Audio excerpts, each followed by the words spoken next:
c'est une erreur. Hein? C'est une erreur. L'Ancien Testament est encore d'actualité aujourd'hui, bien-aimé dans le Seigneur. L'Ancien Testament est encore d'actualité.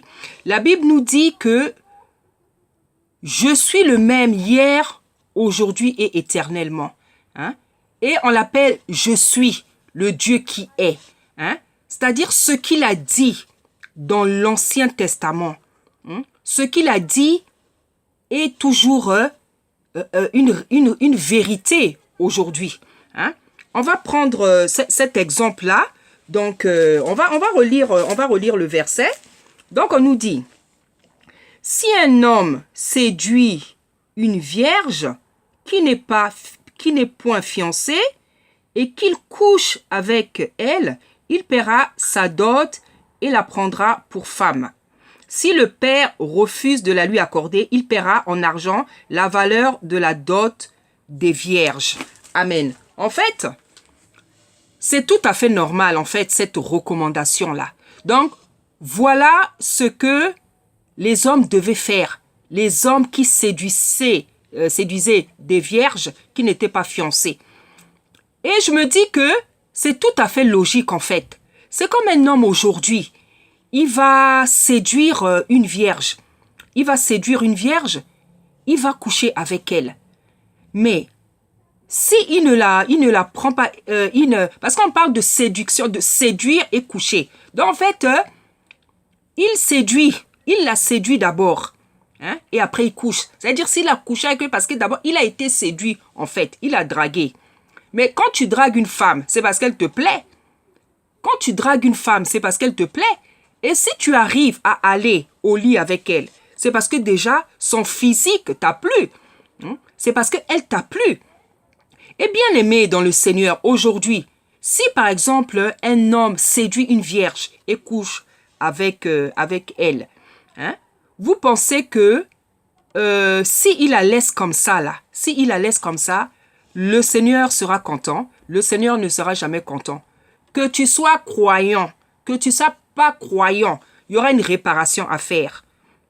Que tu sois croyant, que tu ne sois pas croyant, il y aura une réparation à faire. Parce que tu ne peux pas te permettre de séduire une vierge, hein, de la coucher et de l'abandonner comme ça. Soit tu vas la marier, soit si tu ne la maries pas, tu la séduis, tu as couché et tu l'abandonnes, sache que Dieu va te punir. Soit tu vas te faire tabasser par la famille, par les oncles ou par les frères, soit je ne sais pas qu'est-ce qui va t'arriver, mais il faut savoir que Dieu va s'occuper de toi. Parce que c'est quelque chose que tu ne dois pas faire, c'est quelque chose que tu ne peux pas faire. C'est pour ça qu'on parle de réparation, on parle de la dot des vierges, comme amende. Parce qu'en fait, c'est quelque chose qui ne doit pas être fait. Parce que pourquoi tu vas aller séduire une femme, en plus une vierge? Tu vas aller séduire une vierge, tu vas coucher avec elle et tu ne voudras pas la prendre comme épouse. Il faut la prendre comme épouse. Hein? Il faut la prendre comme épouse. Hein? Si tu es un bandit, si tu es un violeur, eh bien Dieu va s'occuper de toi à travers les hommes. Il va s'occuper de toi à travers les frères. Hein? Les frères de la jeune fille ou les oncles ou son entourage. On va s'occuper de toi. Hein? Donc toi-même, tu vas la prendre, tu vas l'honorer après cet acte. Parce qu'en fait, tu auras couché avec elle sans avoir vu les parents. Donc, il faudra une réparation. Il faudra que soit tu la prennes comme épouse ou alors, soit Dieu va te régler ton compte. Hein? Parce qu'il faut savoir que les vierges, ce sont des êtres qui sont très, très précieuses pour le Seigneur. Les vierges sont très, très précieuses pour le Seigneur. Il faut savoir que dans la Bible, il y a des hommes, dans l'Ancien Testament, il y a des papas qui refusaient de marier leurs filles. Et c'était un droit. C'était un droit. Et même Paul le dit. Hein? Paul le dit, celui qui veut marier sa fille vierge, qui la marie, hein? Celui qui refuse, qui veut la garder, Paul dit qu'il en a aussi le droit. Et il sait pourquoi. Hein? Les vierges, ce sont des êtres devant le Seigneur qui sont très, très précieuses. Pourquoi? Hein? Parce que ce sont des êtres qui refusent, en fait, de s'adonner à une activité à laquelle beaucoup d'êtres humains, la majorité des êtres humains ne résistent pas. Les rapports sexuels. Voilà. Et c'est pas facile. Hein? Donc, soit il faut être consacré, soit il faut être appelé, soit il faut que Dieu t'ait donné ce don-là, cette onction ou quelque chose. Parce qu'il y a des femmes qui restent vierges très très longtemps, ou il y a des femmes qui restent vierges toute la vie. Donc, c'est même une onction. Parce que c'est pas quelque chose de facile. Hein? C'est pour ça que les vierges, ce sont des êtres humains qui sont très très purs. Et ce n'est pas un hasard si les occultistes, les sorciers aiment travailler avec les vierges. Hein? Les gens qui sont dans l'occultisme aiment utiliser les vierges. Parce qu'une vierge, c'est une personne qui est remplie d'énergie. C'est une personne qui est remplie de pureté, de sainteté. C'est une personne qui est remplie d'énergie. Hein? Ce sont des gens très très précieuses. Donc toi, tu ne peux pas te permettre de venir, de venir séduire une vierge, hein, de coucher avec elle et de l'abandonner comme ça. Non. Soit tu vas la marier, soit Dieu va te régler ton cas. Hein? Donc, c'est tout simplement pour dire que c'est une loi que le Seigneur avait donnée parmi tant d'autres et qui est toujours d'actualité. Hein? Parce qu'en fait, même sans connaître la parole de Dieu, hein, si une vierge est séduite, qu'on couche avec elle et qu'on l'abandonne, non, c'est quelque chose qui est contre nature. C'est quelque chose qui est contre nature.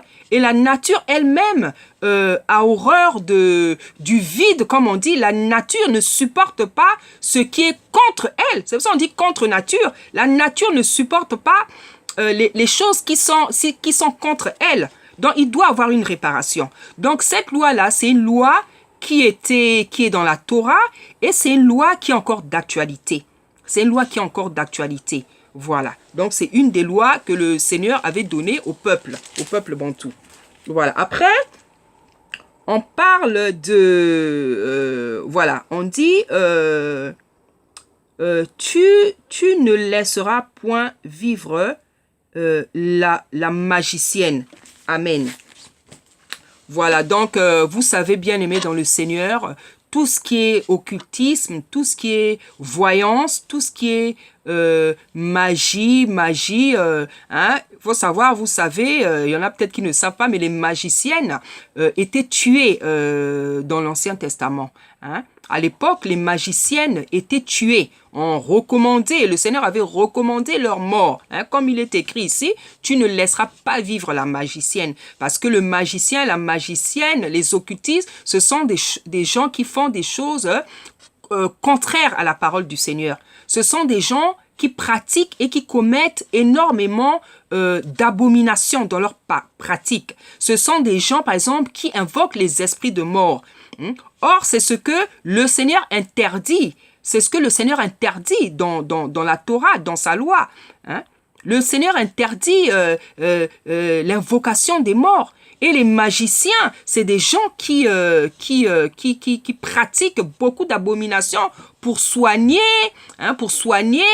Il y a beaucoup d'abominations qui sont pratiquées dans la magie. Hein, il y a beaucoup de mensonges dans la magie. Parce qu'en fait, on fait des choses et on veut faire croire que c'est la réalité, alors que c'est le mensonge. Hein? Et le Seigneur, il dit, tu ne laisseras pas vivre la magicienne. Et aujourd'hui, il faut savoir que Tata Nzambe est toujours contre toutes ces choses, que ce soit les magiciennes, que ce soit les magiciens, que ce soit les marabouts, que ce soit les voyants, que ce soit l'astrologie. Tout ça, c'est le monde de l'occultisme. Et Tata Nzambe n'aime pas ça. Tata Nzambe défend toutes ces choses. Il y a des gens qui ont l'habitude d'aller consulter des marabouts, des magiciens, des sorciers, hein, des voyants. Et Tata Nzambe déteste ça. Il a horreur ces pratiques. Il nous a interdit ces pratiques-là. Hein. Et c'est pour ça qu'il disait qu'on ne laisse... Il avait recommandé qu'on tue les magiciennes. Hein. Même... lorsque, par exemple, comment il s'appelle, le roi Saul était en fuite devant la présence de l'Éternel, il y a un moment donné, il allait chez une magicienne pour que elle puisse invoquer, comment dire, sonder l'esprit du prophète Samuel qui était mort. Hein? Et par ses incantations, par ses pratiques, justement, elle a réussi à rentrer en communion, en communication avec l'esprit du prophète. Hein? Parce que la mort, c'est un sommeil. Hein? La mort, c'est un sommeil. Et il a dit, pourquoi viens-tu me déranger? Hein? Et elle a eu peur. Elle a eu peur parce qu'elle s'est rendue compte que c'était le prophète Samuel. Donc, c'est quelque chose que comment il s'appelle, le roi Saoul ne devait pas faire. Mais comme il était en détresse, comme il avait désobéi au Seigneur, il était en détresse, et ben il faisait maintenant du n'importe quoi, quitte à aller pratiquer quelque chose que Tata Nzambe avait interdit, et il savait que c'était interdit. Mais comme il était tellement dans la détresse, parce que Dieu l'avait puni, Dieu l'avait enlevé, hein, et il savait plus quoi faire, il était dans la détresse. Donc on voit bien que le Seigneur, voilà, avait interdit. Et aujourd'hui encore, Tata Nzambe est contre toutes ces pratiques-là, toutes ces personnes-là qui pratiquent et qui font le contraire de ce que la parole de Tata Nzambe déclare. Hein? Donc aujourd'hui, c'est les magiciens, c'est les sorcières, c'est les marabouts, c'est les voyants, voilà, les gens, il y a des gens, le peuple bantou, dans le peuple bantou, il y a beaucoup de gens qui consultent les marabouts. Or, Tata Nzambe a horreur de ça, parce que c'est un Dieu jaloux, c'est de l'idolâtrie pour lui, toutes ces choses. Parce que dans Jérémie, il dit, invoquez-moi, invoque-moi, et je te répondrai. Je te montrerai des choses cachées, des choses que tu ne connais pas. Donc, ce que Tata Nzambe aime, ce que Tata Nzambe nous recommande, c'est de l'invoquer afin qu'il puisse nous montrer des choses cachées qu'on ne connaît pas, afin qu'il puisse répondre à nos questions. C'est en l'invoquant, c'est en priant, en le priant, en l'invoquant, qu'on peut savoir les choses qu'on a envie de savoir. Il est interdit de consulter des marabouts, de fréquenter tous ces occultistes-là, les marabouts, les voyants, les astrologues, hein, ceux qui font les tarots, les cartes, les nzeke, voilà, c'est interdit pour le peuple bantou. Et en fait, toutes ces lois-là sont données au peuple bantou, mais comme nos ancêtres ont abandonné la loi de Tata Nzambe, il y a des gens qui ne le savent pas. Il y a des gens aujourd'hui qui ne savent pas que ces choses-là, ce n'est pas bon, qui les pratiquent comme un métier, qui les pratiquent comme quelque chose de naturel, alors que c'est de la sorcellerie, c'est de la magie, ce sont des abominations devant l'Éternel. Hein? Mais il y a beaucoup de gens dans le peuple bantou qui ne le savent pas. Donc, c'est très important de rappeler au peuple bantou quelles sont les lois, quelles sont les lois de l'Éternel, qu'est-ce qu'il a prescrit, qu'est-ce qu'il interdit, afin que le peuple puisse se réapproprier la loi de l'Éternel afin de pratiquer ses commandements. Parce qu'aujourd'hui, si nous en souffrons, si l'Afrique est dans cet état-là, c'est parce que nos ancêtres ont abandonné les voies de l'Éternel. Ils se sont détournés. De la voie de l'Éternel. C'est pour ça que le continent africain souffre tellement. C'est pour ça que les Africains souffrent de la sorte. C'est pour ça que l'Afrique est dans ces conditions-là. Voilà. Après, il y a encore une autre loi, c'est quiconque couche avec une bête sera puni de mort. Voilà, vous avez des gens qui couchent avec des bêtes. Vous avez des gens qui couchent avec des bêtes. C'est une abomination. C'est une abomination. Hein? C'est une abomination. Et en fait, ça, c'est le résultat c'est en fait les anges déchus qui ont mené cette abomination-là. Ces anges que Tata Nzambe avait chassés du ciel parce que leur chef Lucifer s'était rebellé contre Dieu. Il voulait prendre la place de Dieu. Et en fait, ces anges-là, quand ils ont été quand ils ont déjà désobéi là-bas au ciel, leur nature divine a changé. Leur nature divine a automatiquement changé. Donc, en fait, ils sont devenus impurs.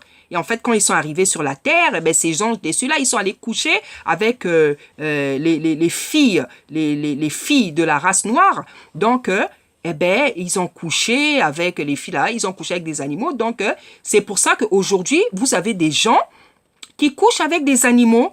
Hein? Vous avez des gens qui couchent avec des animaux parce qu'ils sont animés par ces démons-là, ces démons impurs. Voilà. Coucher avec des animaux, c'est pas normal du tout. Hein? Coucher avec des animaux. Mais quelle abomination! Quelle abomination! Vous avez des gens, vous avez un peuple, vous avez des gens qui couchent avec des animaux. Vous avez des gens qui couchent avec des animaux et vous voulez que Tata Nzambe laisse ce genre de personnes vivre. Mais c'est une abomination. Hein? C'est démoniaque. C'est la nature diabolique de faire ce genre d'action. C'est la nature diabolique. Tata Nzambe qui est pur, qui est saint, ne peut pas laisser ce genre de personnes en vie. Si tu ne te repentis pas, tu ne peux pas rester en vie. Il va te détruire. Il va t'exterminer. Hein? Parce que c'est une abomination. C'est une abomination de coucher avec un animal. Il faut que vraiment l'esprit soit souillé. Il faut que vraiment l'esprit soit devenu vraiment malade pour arriver à ce genre de pratique-là. Dans la tête, ça va plus. Je me demande même comment les gens se débrouillent. C'est toi qui es sur l'animal, c'est l'animal qui est sur toi. Je sais pas. Ça me dépasse franchement. Je sais même pas comment ils se débrouillent. Hein? Comment on arrive à tenir un animal pour lui faire ça? Si je sais pas si tu mets des chaînes à l'animal pour qu'il soit obéissant ou bien si l'animal est consentant. Franchement, j'arrive même pas à imaginer comment ça peut se passer. Parce que tellement c'est une abomination que c'est difficile de s'imaginer ce genre de choses. Hein? C'est pour ça que le Seigneur, il y a un moment dans sa parole, il dit au peuple d'Israël, il dit que vous avez commis des péchés. Hein? Qui ne m'étaient même pas venus à l'esprit. Vous avez commis des choses qui ne m'étaient même pas venues à l'esprit. Oui, les êtres humains, parfois, ils font des choses qui ne viennent même pas, auxquelles le Tata Nzambe n'a même pas pensé. Hein? Parce que tellement il est pur, tellement il est saint. Tellement il est pur, tellement il est saint. Oui, les êtres humains commettent des abominations auxquelles Tata Nzambe ne pense même pas que l'homme peut commettre ce genre de choses.